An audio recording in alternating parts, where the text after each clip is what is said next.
Alhamdulillah Bapak Ibu Guru, kita sekarang di sesi yang terakhir tentang budaya positif, yaitu restitusi. Restitusi adalah sebuah cara untuk menanamkan disiplin positif pada murid. Secara teori, restitusi adalah proses menciptakan kondisi bagi murid untuk memperbaiki kesalahannya mereka, sehingga mereka bisa kembali pada kelompok mereka, pada karakter yang lebih kuat.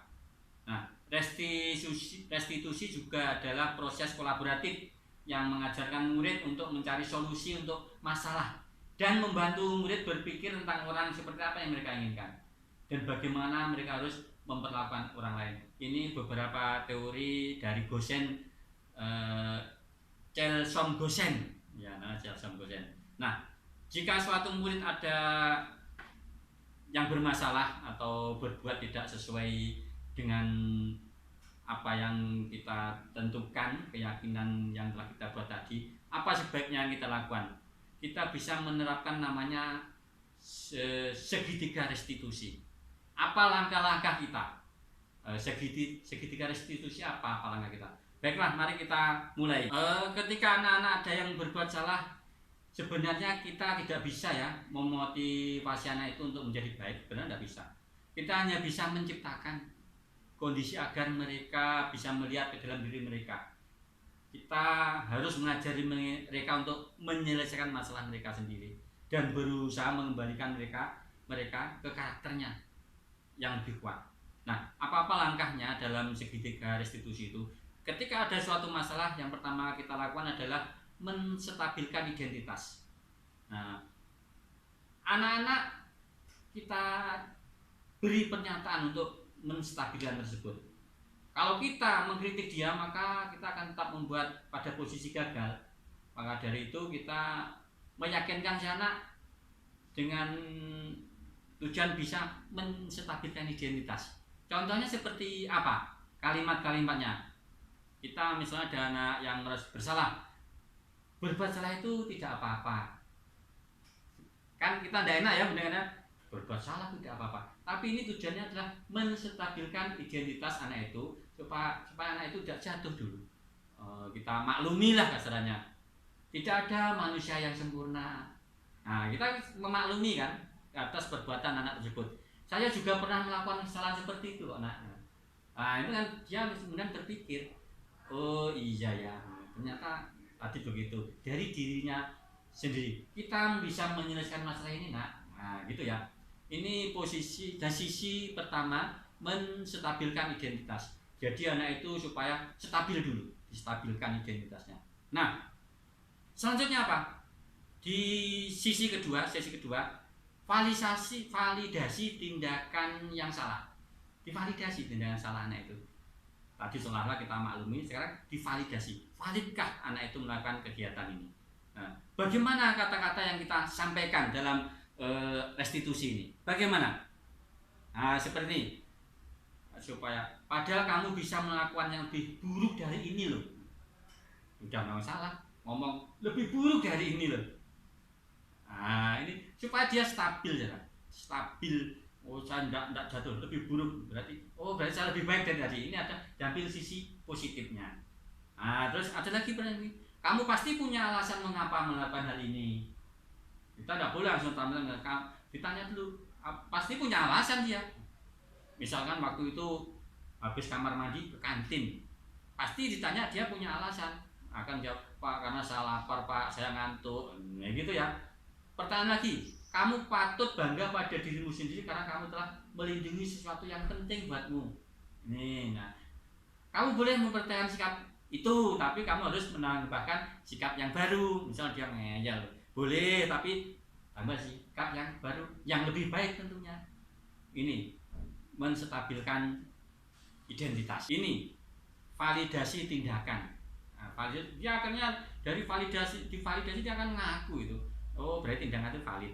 Nah, setelah validasi identitas, apa yang kita lakukan? Nah, kita menanyakan keyakinannya. Apakah benar perbuatannya itu? Seperti ini.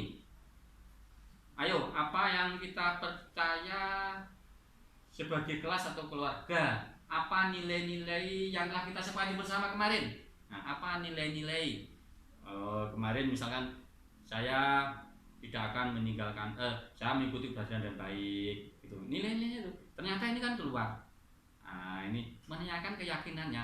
Terus kemudian dia akan memahami bahwa saya merasakan bahwa saya tidak sesuai dengan keyakinan saya sendiri. Dia akan menyadari ya tentunya, menyadari, kemudian akan tujuannya terakhir dia akan menyadari kesalahannya dan dia berbuat lebih baik. Baiklah Bapak Ibu, ini saya mau menampilkan contoh saya ketika melakukan restitusi kepada siswa. Bisa dilihat di contoh tayangan berikut. Benar ya, kami tayangkan.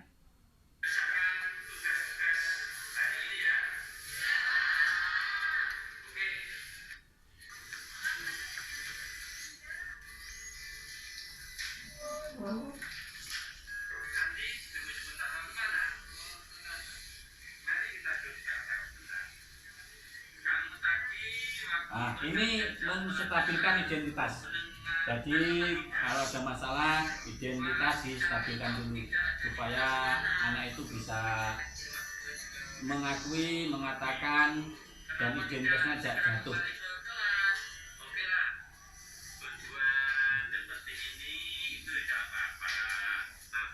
Demikian lagi contohnya ya.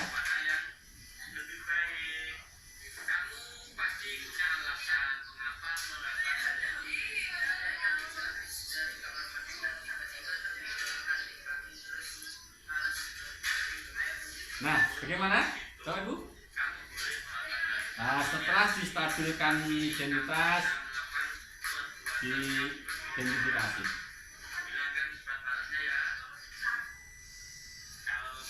Nah, yang terakhir tanyakan keyakinannya. Bagaimana keyakinan anak tersebut? Nah, dari sini dia memiliki keyakinan sehingga nanti bisa digali, ditumbuhkan semangatnya untuk berubah lebih baik.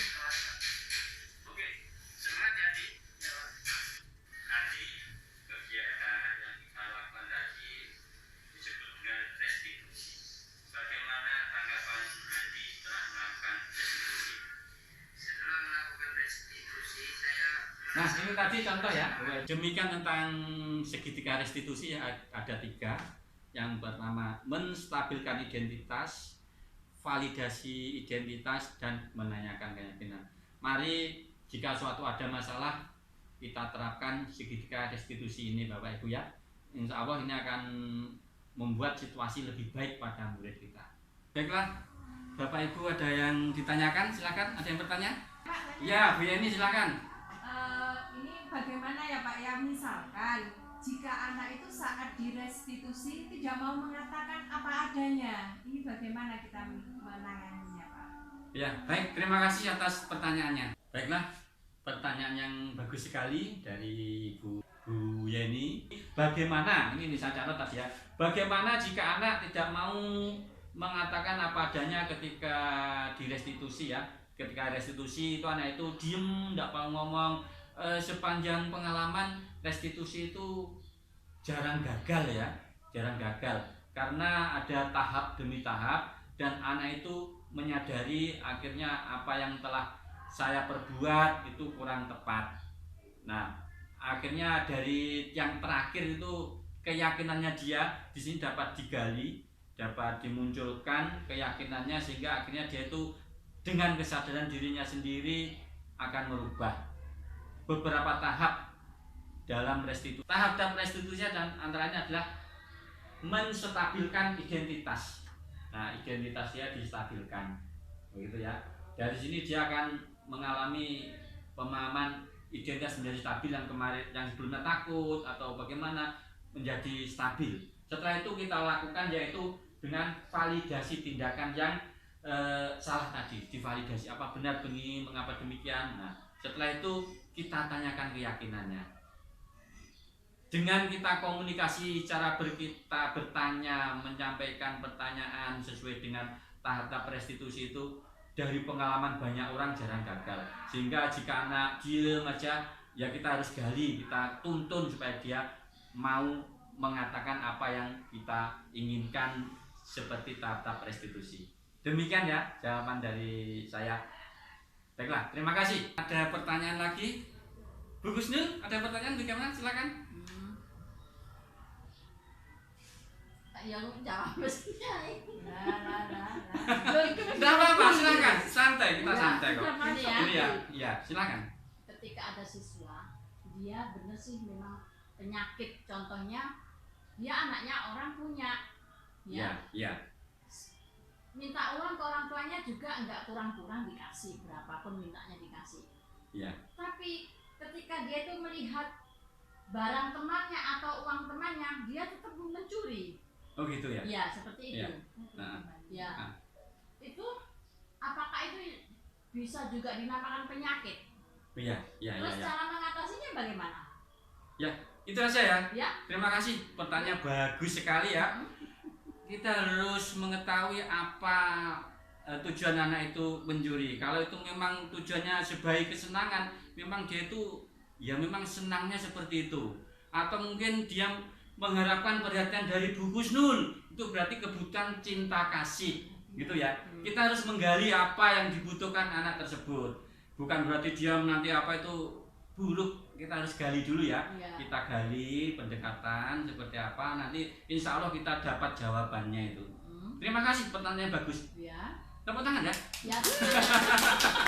Lanjut lagi. Iya, silakan lagi. Monggo. Sudah. Anak itu sudah diperhatikan oleh guru, ya. Sudah dapat perhatian oleh guru atau kepada seseorang yang dekat bisa mendekati dia. Tapi dia tidak bisa menghilangkan itu. Gitu loh. Dihukum pun tidak mungkin. Ya. Ya. Berdasarkan teori kebutuhan manusia, memang ada satu kebutuhan untuk hidup, dua kebutuhan cinta kasih, tiga kebutuhan kekuasaan, empat kebutuhan kesenangan. Mungkin itu kayaknya kebutuhan kekuasaan ya. Jadi kekuasaannya harus kita batasi bagaimana nanti kita menindaklanjuti gitu. Kita harus ke lapangan langsung, tidak bisa kita dengan diskusi ini, kita harus mengadakan istilah restitusi kepada anak itu, menyadarkan dari dirinya sendiri bahwa perbuatan itu salah. Mari kita bersama-sama nanti insya Allah itu ya. Begitu ya jawabannya ya. Ya. Terima kasih. Mungkin ada lagi. Apakah tepat contoh ketika dia itu kita dengan usaha menyadarkan, langkah kita biar dia itu sadar, kita bekerja sama dengan pihak kepolisian, ya, bekerja sama menceritakan tentang hal karakter anak ini, kebiasaan anak ini, tapi dengan sifatnya membangun, gitu. Apakah dibenarkan seperti itu? Jadi anak itu sekali, ya, ini. jadi Namanya anak itu, kolaborasi ini ya. jadi ya. anak itu ditahan di kantor Ya. polisi. Ya. Maksudnya buat contoh teman yang kanan kirinya gitu loh. Apakah dibenarkan seperti itu? Karena apa? Anak kalau sudah dimasukkan di kantor polisi, nomor satu, cacat ketika dia mencari pekerjaan, harus tidak boleh berhubungan dengan polisi. Nomor dua, mungkin dia juga malu dengan teman-teman yang sekitarnya gitu. Nomor tiga, terhadap orang tuanya sendiri. Nah, guna untuk menjaga semuanya itu biar enak, nyaman, minta solusinya. Baiklah, terima kasih. Ya. Memang kita kalau anak itu misalkan sudah terlalu kita tidak sanggup, memang salah satunya adalah memberikan hukuman. Hukuman itu kita bisa berkolaborasi dengan pihak lain, salah satunya dengan kepolisian. Tapi insya Allah kita akan bisa menyelesaikan itu dengan beberapa tahap. Nanti kita pahami berkaitan dengan restitusi namanya itu, yaitu menyadarkan diri siswa itu, menggali diri siswa itu dengan komunikasi yang instan. Kita tidak boleh melepas gitu aja. Itu anak kita ya, jangan sampai kita membawa anak itu ke hal-hal yang lebih buruk. Kita obati misalnya. Insya Allah kita mampu dengan bekerja sama satu tim, satu sekolahan ini, ada guru BK, ada wali kelas, ada bahkan ada kepala sekolah. Insya Allah tidak sampai ke ranah kepolisian, itu akan selesai. Begitu ya. Insya Allah nanti kita kerjasama, kita action bersama. Sekali lagi ini kita perlu kolaborasi dari semua pihak, guru-guru, guru mungkin guru BK, guru yang bersangkutan, guru agama mungkin, guru PKN. Ini semua nanti dengan bergerak bersama insya Allah akan bisa mengatasi hal-hal seperti ini. Saya yakin kita mampu. Ya, berarti dengan cara kolaborasi ya. Iya betul sekali. Dengan kolaborasi kerjasama tim satu sekolah ini kita menjadi tim yang solid. Gitu ya. Ya. Terima kasih atas pertanyaannya. Sama-sama. Ya, assalamualaikum. Waalaikumsalam.